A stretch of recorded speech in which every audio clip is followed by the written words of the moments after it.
दोस्तों जय हिंद, नमस्ते, जोहार। तो बात करेंगे झारखंड आकांक्षा 40 के एक बहुत शानदार से टॉपिक के ऊपर। और इस पे चाहे वो बच्चा मेडिकल स्ट्रीम में हो, इंजीनियरिंग स्ट्रीम में हो, चाहे वो क्लेट की तैयारी कर रहा हो, सभी के मन में एक सवाल आ रहा है कि sir total number of seats कितने हैं, यानी कि झारखंड आकांक्षा 40 में कितने सीट हैं। और एक सवाल है जो सभी के मन में जो है एक घर किया हुआ है कि सर झारखंड आकांक्षा 40 में पास करने के लिए मिनिमम पासिंग परसेंटेज क्या है, या सबसे कम नंबर कितना लाएंगे कि हम पास हो जाएंगे। तो उसी का एक पूरा का पूरा वीडियो है आज के इस हम लोग सेशन में ले रहे हैं। तो वीडियो को शुरू से लेकर लास्ट तक देखिएगा। चैनल पर नए हो चैनल को सब्सक्राइब कर लीजिएगा और बेल का आइकन प्रेस कर लीजिएगा। साथ ही साथ आप देखोगे ना, तो चाहे आप मेडिकल का बात करो, इंजीनियरिंग का बात करो, चाहे कलेक्ट का बात करो, सभी की तैयारी हमारे चैनल पे हो रहा है। तो आप जो हमारा प्लेलिस्ट बना हुआ है वहां पे जाके वीडियो को डायरेक्टली आप देख सकते हो। तो सबसे पहले समझते हैं, ये जो मेरे पास एक लिस्ट है, ये लिस्ट बेसिकली आपका 2023 का जो आपका रिजल्ट निकला था, उस रिजल्ट के आधार पर ये एक नोटिस जारी किया गया था, जिसमें दो चीजें आपको दिखेंगी। एक तो आपको दिखेगा मेरिट पब्लिश्ड, यानी कि कितने लोगों का मेरिट बना था और टोटल नंबर ऑफ सीट कितने हैं और कितने लोगों को उस मेरिट जो निकाला था उस मेरिट पे लिया गया था। और यहीं से आपको ये बात समझ में आएगा कि आखिर नंबर ऑफ सीट्स कितने हैं। तो अगर आप ध्यान से देखोगे तो जो बच्चे इंजीनियरिंग की तैयारी कर रहे हैं उनकी टोटल आकांक्षा में जो सीटें वो 75 हैं, यानी कि 75 बच्चों का ही एडमिशन जो है आपके आकांक्षा में होने वाला है। वहीं अगर मैं मेडिकल स्ट्रीम का बात करूं तो 50 बच्चे, और जो कलेक्ट है उसके लिए जो है 50 सीटें जो है आपके लिए कहा गया है। अब सवाल है कि सर ये आप यहाँ पे आपने 375, 250 और 232 रखा, ये क्या है। तो समझते हैं, 2023 में जितने बच्चों ने परीक्षा दिया था उन सभी बच्चों के लिए एक पासिंग मार्क्स निर्धारित किया गया था। तो यहाँ पे देखोगे मिनिमम क्वालिफिकेशन जो है ना क्वालिफाइंग मार्क्स परसेंटेज था, तो वो 40% था। यानी कि ऐसे छात्र जिनका भी 40% नंबर आया था उनको आकांक्षा में पास कर दिया गया था, उनको फर्स्ट मेरिट लिस्ट के लिए चुना गया था।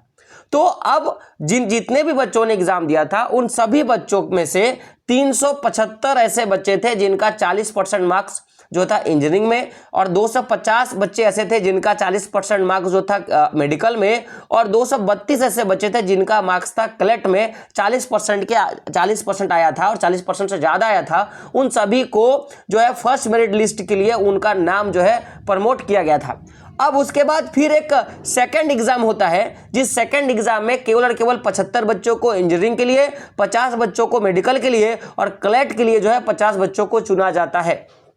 तो अगर सवाल यह भी है कि सर क्या दो एग्जाम होंगे, जो कई बार बच्चों ने पूछा है, तो मैं आपको बता दूं कि अगर नंबर्स ऑफ जो है आपका क्वालिफिकेशन, अगर ज्यादा बच्चे क्वालिफाई करते हैं तो सिंपल सी बात है कि सीट के आधार पे फिर आपका एग्जाम लिया जाएगा। लेकिन अगर केवल उन्हीं बच्चों को चुना जाता है जितने नंबर्स ऑफ सीट्स अवेलेबल है, तो मैं बता दूं कि आपका केवल और केवल एक ही एग्जाम होगा।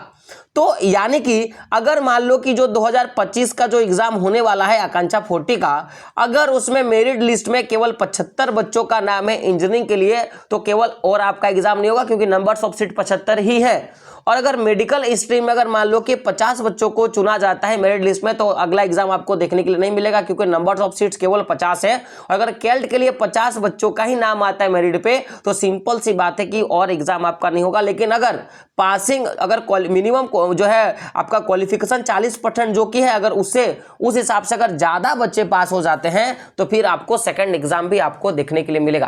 तो अगर बात करें पासिंग ऑफ मार्क्स का कि कितने मार्क्स में हम पास हो जाएंगे, तो याद रखिएगा कि किसी भी आप स्ट्रीम का बात करो उसमें आपको 4 सब्जेक्ट का एग्जाम देना है। हर एक सब्जेक्ट में आपको 40-40 करके आपको जो है क्वेश्चन दिखेगा, और हर एक क्वेश्चन जो है आपका 1 मार्क्स का आपका होने वाला है। यानी कि कुल मिला के देखा जाए तो आप 160 मार्क्स का एग्जाम दे रहे हो। और अगर 160 मार्क्स का, जी हां 100 मैं बात करूंगा कि 160 जो मार्क्स का आप एग्जाम दे रहे हो, उस 160 मार्क्स का अगर मैं 40% निकालूं जो मिनिमम क्वालिफिकेशन मार्क्स है, तो आपका कितना होता है देख सकते हो। तो 16 चक 64, यानी कि आप 64 मार्क्स लाओगे, 64 मार्क्स लाओगे तो आप पास हो जाओगे। तो पास करने के लिए आपको कितने मार्क्स चाहिए? 64 मार्क्स चाहिए। लेकिन अगर बात किया जाए मेरिट बेस पे, तो आपने जिस कैटेगरी में अपना फॉर्म भरा है, चाहे आप अनरिजर्व कैटेगरी यानी कि जनरल में, आपने BC2 कैटेगरी में, आपने BC1 कैटेगरी में, या आप SC अथवा आप ST कैटेगरी में अगर आपने फॉर्म डाला है, तो उसमें जो भी बच्चे एग्जाम दे रहे हैं और वो जिस तरह से मार्क्स ला रहे हैं उसके बेसिस पे भी आपका जो है सिलेक्शन होगा।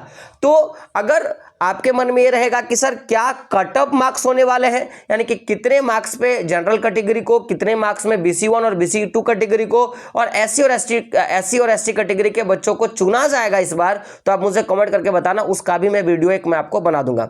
तो फिलहाल आप जान लो मिनिमम जो आपका जो क्वालिफिकेशन मार्क्स है वो 40% है, और ये 40% आपके 160 मार्क्स का केवल 40% है।